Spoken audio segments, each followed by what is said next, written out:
ഏറെ ദാരുണമായ വാർത്തയിലേക്കാണ്. പാലക്കാട് അട്ടപ്പാടിയിൽ നിർമ്മാണത്തിലിരുന്ന വീടിന്റെ ഭിത്തി തകർന്ന് സഹോദരങ്ങൾ മരിച്ചു. സഹോദരങ്ങളായ 7ഉം 4ഉം വയസ്സുള്ള ആദിയും അജിനേഷുമാണ് മരിച്ചത്. ബന്ധുവായ 6 വയസ്സുകാരി അഭിനയ്ക്ക് ഗുരുതര പരിക്കുണ്ട്. അട്ടപ്പാടി കരുവാരൂരിൽ വൈകിട്ടായിരുന്നു അപകടം. പ്രജിത്ത് കോങ്ങാട് വിവരങ്ങളുമായി ചേരുന്നു. പ്രജിത്ത്, ഏറെ വേദനിപ്പിക്കുന്ന ദാരുണമായ ഒരു സംഭവമായി പോയി. 2 കുരുന്നുകളുടെ ജീവനാണ് നഷ്ടപ്പെട്ടത്. ഒരു കുഞ്ഞ് ആശുപത്രിയിലാണെന്ന് മനസ്സിലാക്കുന്നു. ഇതെപ്പോഴായിരുന്നു സംഭവം? ആശുപത്രിയിലുള്ള കുട്ടിയുടെ ആരോഗ്യനില അതെങ്ങനെയുണ്ട്? മുക്കാലിയിൽ നിന്നും 4 കിലോമീറ്റർ അകലെയുള്ള വനത്തിലുള്ള ഊരിലാണ് അപകടം ഉണ്ടായത്. വനം വകുപ്പിന്റെ ജീപ്പിലാണ് കുട്ടികളെ ആശുപത്രിയിൽ എത്തിച്ചത്. ആശുപത്രിയിൽ എത്തിക്കുമ്പോഴേക്കും 2 കുട്ടികൾ മരണമടഞ്ഞിരുന്നു.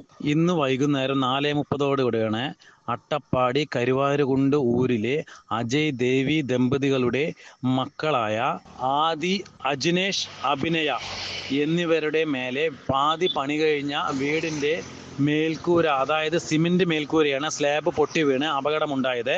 അതിൽ ആദി 7 വയസ്സും അജിനേഷ് 4 വയസ്സും ഉള്ള കുട്ടികൾ മരിച്ചു. അവരുടെ മൃതദേഹം ഇപ്പോൾ കോട്ടത്തറ ആശുപത്രിയിലേക്ക് മാറ്റിയിട്ടുണ്ട്. പ്രജിത്താണ് വിവരങ്ങൾ നൽകിയത്. ആഭിചാരത്തിൽ അകത്ത്